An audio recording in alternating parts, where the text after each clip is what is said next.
àgbà yóò lè dalẹ̀ ẹ sẹ́ẹ̀ sí mẹ́gbà tí wọ́n la sí àmọ́ mi lórí. ẹ má bẹ̀rù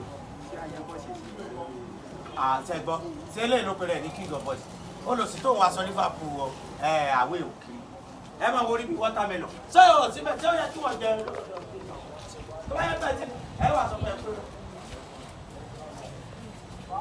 kò sí wàhálà mo ti gbọ́ kò sí wàhálà.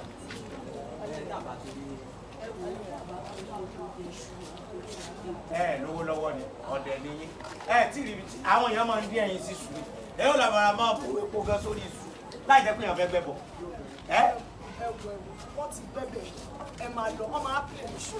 ẹ ṣe jáde ìyá ẹ máa gòkè ìyàwó nítorí lálẹ́ ìgbéyàwó. ẹ máa gòkè o.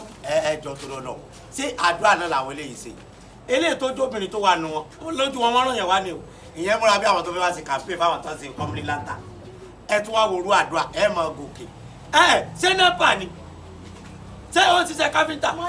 mánéjà wọ́n ti lọ. kí ló dé tó yọ. ẹ máa ní sùúrù. wàhálà ìṣe wa pọ̀ tó tẹ́lẹ̀.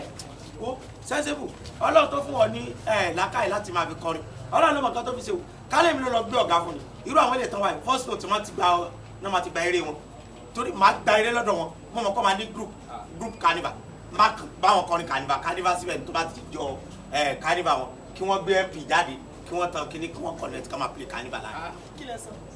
máa ṣẹlẹ̀ sí wọn. wọ́n á sùn yín láyé báyìí ẹ wọ́n gbọ́ náà nù. owó tó wá gbà nǹkan. owó tí mo gbà mo kọ́ ni mo fi kọrin fún wọn ní wàsàn. that's breach of contract. ọmọ ẹgbẹ́ yín ni. breach of contract. ẹ nà. ṣé bridge ẹlẹ́sẹ̀ àbí bridge onímọ́tò ṣé tọ́mìlán bridge ni àwọn èèyàn fọ́ mi lórí àwọn bá mi sọ pé tọ́mìlán bridge àbí kí ni gbogbo rádàdà òsì. thank you.